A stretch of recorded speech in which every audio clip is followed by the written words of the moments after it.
ഒരുപാട് കാത്തിരിപ്പുകൾക്ക് ശേഷവും സ്ട്രഗിളിന് ശേഷമാണ് ഇന്ന് കാണുന്ന ഒരു ഹിഷാം അബ്ദുൾ വഹാബ് ആയത്. ആ ഒരു കാത്തിരിപ്പ് എങ്ങനെയായിരുന്നു? ഒത്തിരി സന്തോഷമുണ്ട്. ആക്ച്വലി ഇപ്പോൾ കേരള ക്രൈം ഫയൽ സീസൺ 2 വരെ എത്തി നിൽക്കുകയാണ് എൻ്റെ കരിയർ. ഒരു 10 വർഷമായി. സോൾട്ട് മാംഗോ ട്രീ എന്ന് പറഞ്ഞ സിനിമയിൽ സ്റ്റാർട്ട് ചെയ്തതാണ്. അവിടെ നിന്ന് ഇവിടം വരെ നോക്കുന്ന സമയത്ത് ഒത്തിരി ഡയറക്ടേഴ്സായിട്ട് വർക്ക് ചെയ്യാൻ പറ്റി. ഒരുപാട് മൾട്ടിപ്പിൾ ലാംഗ്വേജസിൽ സോങ്സ് കമ്പോസ് ചെയ്യാൻ പറ്റി. ഒത്തിരി നല്ല അനുഭവങ്ങളും നല്ല എക്സ്പീരിയൻസസും ഉണ്ടായിട്ടുണ്ട്. അപ്പം ഭയങ്കര സന്തോഷമുണ്ട് ആക്ച്വലി. ഒരു മധുരമുള്ളൊരു കാത്തിരിപ്പായിരുന്നോ?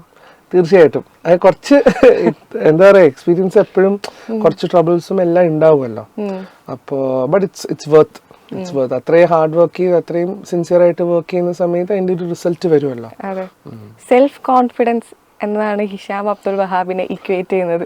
ആ ഒരു സെൽഫ് കോൺഫിഡൻസ് കൊണ്ട് മാത്രം ഇവിടെ വരെ എത്തിയ ഒരാളാണ്. നമ്മൾ റിവ്യൂസ് ഒക്കെ നോക്കുമ്പോൾ അല്ലെങ്കിൽ നമ്മളിങ്ങനെ ആളുകളോട് സംസാരിക്കുമ്പോൾ ഒക്കെ പറയുന്നത് അങ്ങനെയാണ്. എത്ര പെർസെന്റേജ് സെൽഫ് കോൺഫിഡൻസ് ഉണ്ട്? ഇല്ല, എൻ്റെ ക്രാഫ്റ്റിൽ ഞാൻ ഭയങ്കര കോൺഫിഡൻ്റാണ്. അതിപ്പം ചില നേരത്ത് ചില സിനിമകൾ ഇപ്പം നമ്മൾ ഡെമോസ് ചെയ്ത് കഴിഞ്ഞ് ഒരുപക്ഷെ നമ്മുടെ അടുത്ത് ഒരു അഭിപ്രായം പറയുക പോലും ഇല്ല. ഇപ്പം ചിലവർ ട്രൈ ചെയ്ത് നോക്കും, നമ്മൾ കമ്പോസ് ചെയ്ത് ഓക്കെ ആണോ എന്നുള്ളത് നോക്കും. അതിപ്പം ഇപ്പോഴും അങ്ങനെ സംഭവിക്കാറുണ്ട്. പക്ഷേ തിരിച്ച് ഹിഷാം ഇത് വർക്കായില്ല, നമ്മൾ വേറെ ഒരാളുടെ ത്രൂ പോവാണ് എന്ന് പറയാനുള്ള ഒരു മര്യാദ പോലും ചില ഡയറക്ടേഴ്സിന് ഉണ്ടാവില്ല. പക്ഷെ എന്നാൽ പോലും അത് നമ്മളെയൊന്നും അത് അഫക്റ്റ് ചെയ്യാതെ നമ്മൾ മുന്നോട്ട് പോകാന്നുള്ളതാണ് ഏറ്റവും വലിയ കാര്യം. അപ്പൊ അത് നമ്മുടെ കോൺഫിഡൻസിന്റെ ഭാഗമാണ്. കാരണം നമ്മൾ ചെയ്യുന്ന പ്രവൃത്തിയിൽ നമ്മൾ ഭയങ്കര കോൺഫിഡൻ്റ് ആണ്.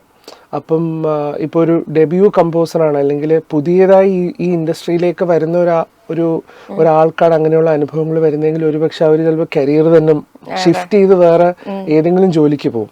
പക്ഷെ എന്നെ സംബന്ധിച്ച് I know what I am doing. അപ്പൊ അതിൽ ഭയങ്കര കോൺഫിഡൻ്റ് ആയി നിൽക്കുക എന്നുള്ളതാണ്. ഒരു 100% നോക്കുകയാണെങ്കിൽ എത്ര പെർസെന്റേജ് സെൽഫ് കോൺഫിഡൻസ് ഉണ്ട്? 100% കോൺഫിഡൻസ്. കാരണം എൻ്റെ ഇപ്പം ഞാൻ ഈ പറഞ്ഞ പോലെ ഇപ്പോൾ കേരള ക്രൈം ഫയൽ സീസൺ 2 അല്ലെങ്കിൽ ഇപ്പം തമിഴിൽ ഞാൻ ഫസ്റ്റ് ചെയ്ത ഫിലിം മാമൻ, അപ്പൊ അതൊക്കെ നമുക്ക് അറിയാത്തൊരു ടെറിട്ടറിയാണ്. കംപ്ലീറ്റ്ലി വേറെ ഓഡിയൻസ് ആണ്, വേറൊരു ക്ലാസ് ഓഫ് പീപ്പിളിന്റെ ഫ്രണ്ടിലേക്കാണ് ആ മ്യൂസിക് ഒക്കെ പോകുന്നത്. അപ്പം യു ഹാവ് ടു ബി, ഇപ്പം നമ്മൾക്ക് ചില കാര്യങ്ങൾ അറിയില്ലെങ്കിൽ പോലും നമ്മളെങ്ങനെ നമ്മളെ പോർട്രേ ചെയ്യുന്നു അതിനനുസരിച്ചിട്ടിരിക്കും ബാക്കിയൊക്കെ. So I think I am very confident. Over confidence അല്ല, but I am confident in my craft. ശരിക്കും ഒരു മനുഷ്യൻ എത്രത്തോളം കോൺഫിഡന്റ് ആവണം ഹിഷാമിന്റെ ഒരു വേർഡ്സിൽ?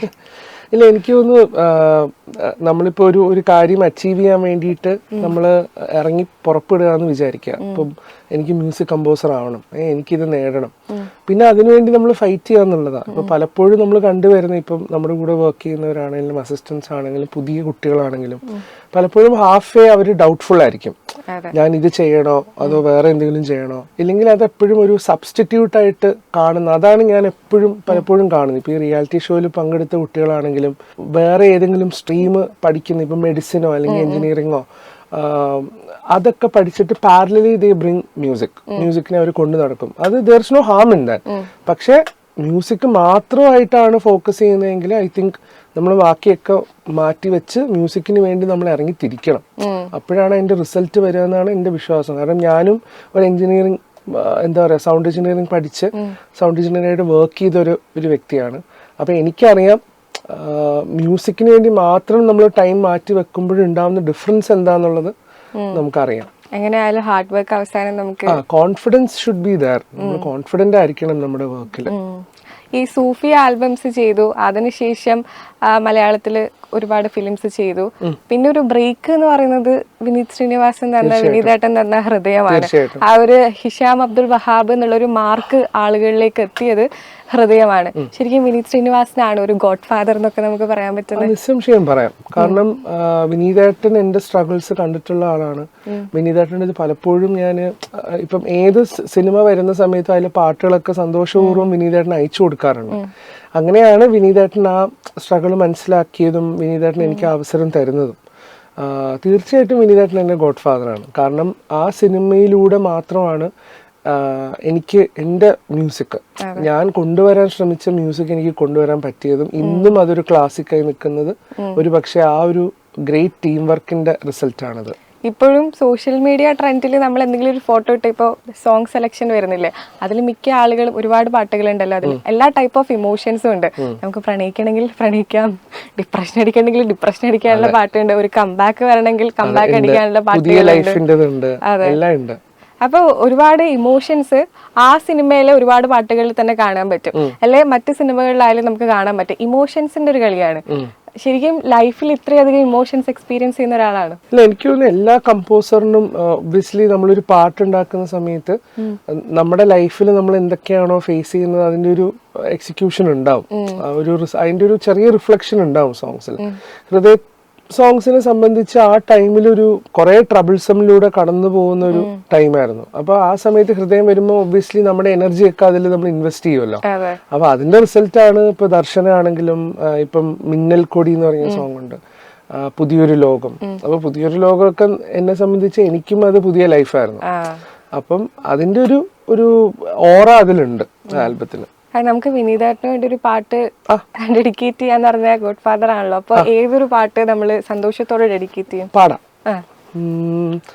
മനസ്സേ മനസ്സേ നീ ഒന്നു കേൾക്കൂ, മനസ്സേ മായ മറയത്ത് ദൂരെ പറന്നേ പോയാൽ ഞാൻ എന്തു ചെയ്യും, തിരികെ വരാമോ ഇതിലേ, മനസ്സേ മനസ്സേ നീ ഒന്നു കേൾക്കൂ, മനസ്സേ മായ മനസ്സേ കേൾക്കൂ. എവിടെയൊക്കെ ഒരു AR റഹ്മാൻ സൗണ്ട് ടച്ച് വരുന്നില്ലേ? ഞാൻ ഒരുപാട് കമന്റ്സിൽ കണ്ടിട്ടുണ്ട്, ഒരു ARR ടച്ച് ഉള്ള ഒരു സൗണ്ടാണ്. അയ്യോ, എനിക്ക് സാറായിട്ട് കമ്പയർ ചെയ്യാനൊന്നും നമ്മളൊന്നും ആയിട്ടില്ല. പക്ഷെ എനിക്ക് തോന്നുന്നു നമ്മൾ ഈ ഹൈ പിച്ച് ഹൈ രജിസ്റ്റേഴ്സിൽ പാടുന്ന സമയത്തുള്ള ഒരു സിമിലാരിറ്റി ആയിരിക്കും ഒരു പക്ഷെ. പക്ഷെ അതിൽ സന്തോഷം. ഈ ഹൃദയത്തിൽ നിന്ന് നേരെ അബ്ദുൽ ഹിഷാമിന്റെ ഹൃദയം പോയത് നേരെ ഖുഷിയിലേക്കാണ്. ജീവിതത്തിലെ ഖുഷി ആരാണ്? അത് ഐഷ, ഓഫ്കോഴ്സ്. ഐഷോ ആണ് ജീവിതത്തിലെ ഖുഷി. അവളാണ് ലൈഫിലെ ഹാപ്പി. നമ്മൾ മ്യൂസിക് മാറ്റി വെച്ചാൽ പിന്നെ ഉള്ള എൻ്റെ ലൈഫിന്റെ ഏറ്റവും വലിയ ഹാപ്പിനെസ് ഐഷുവും എൻ്റെ പിന്നെ ഫാമിലിയുമാണ്. അവളുടെ ഒരു എന്താ പറയുക, അവളുടെ ഒരു ഇൻഫ്ലുവൻസ് ഭയങ്കരമാണ്. ഫിലിംസിൽ വർക്ക് ചെയ്യുന്ന സമയത്ത് പലപ്പോഴും നമ്മൾ ഭയങ്കര ടയേർഡായി, നമ്മൾ ഈ പറഞ്ഞ പോലെ നമ്മൾ കോൺഫിഡൻസ് ലൂസ് ചെയ്യുന്ന ഒരു ടൈമൊക്കെ വരുമല്ലോ. ആ സമയത്താണ് ഇവരുടെ ഒക്കെ ഒരു ഇൻവോൾവ്മെന്റ് വരിക, ഐഷാന്റെ പ്രത്യേകിച്ചും. അപ്പം അവളാണ് ജീവിതത്തിലെ ഖുഷി.